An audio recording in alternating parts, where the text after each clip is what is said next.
থেকে বলতে চাই যে আগামীতে রাষ্ট্র ক্ষমতায় বাংলাদেশের স্বার্থে বিএনপিকে যাইতে হবে এবং যাইতে গেলে আমাদের চরিত্রগত, আমাদের চলন ফলন, আমাদের ভাষাগত অনেক কিছু আমাদের সংযম মান করতে হবে, যেন মানুষ কষ্ট না পায়, মানুষ যেন বিতৃষ্ণা হয়, মানুষ যেন আমাদের কর্মকাণ্ডে আজকে দেখেন, আজকে তারেক রহমান সম্বন্ধে মানুষের একটা নেগেটিভ ধারণা তৈরি করে দিয়েছিল 17 বছর।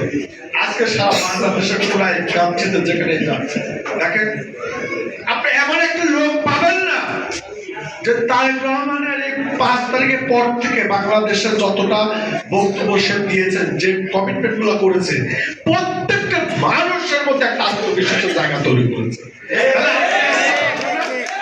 আমরা পারবো না যদি এই রাষ্ট্র, এই দল, আন্তর্জাতিক এত আপনারা জানেন কয় ঘন্টা সে ঘুম পারে আমাদের দেশের একটা মানুষ তো রক্ত মাংস শরীরের মানুষ, তারপর যখন আমরা নিজেদের মধ্যে কামড়া কামড়ি করে বিভিন্ন তার কষ্টটা কোথায় লাগে। তাই অনুরোধ আপনারা এই 22 বাড়ি সহ আশপাশে যারা সকলকে অনুরোধ করছি, এমন কোন আচার আচরণ, এমন কোন কর্মকাণ্ড করবেন না যেন এই লোকগুলা, সাধারণ লোকগুলা দেখেন আসলে কারাগারে ছিল। বাংলাদেশটা একটা কারাগার ছিল, না ছিল বলার অধিকার, না ছিল বিচার চাওয়ার অধিকার, না ছিল আইনের শাসক, কোনো কিছুই ছিল। মানুষ বোবা হয়ে গেছে। আমি সেলুট জানাই জুলাই আগস্টের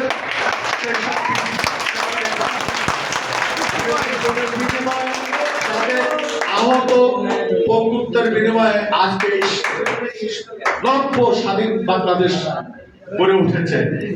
এটাকে আমাদের ধারণ করতে হবে, রক্ষা করতে হবে এবং আমাদেরকে সবাইকে ঐক্যবদ্ধ হয়ে আগামী দিনে সকল অপশক্তি মোকাবেলা করতে হবে। এই প্রতিশ্রুতি এবং এই আহ্বান রেখে আমার সংক্ষিপ্ত বক্তব্য এখানে শেষ করছি। খোদা হাফেজ। বাংলাদেশ জিন্দাবাদ।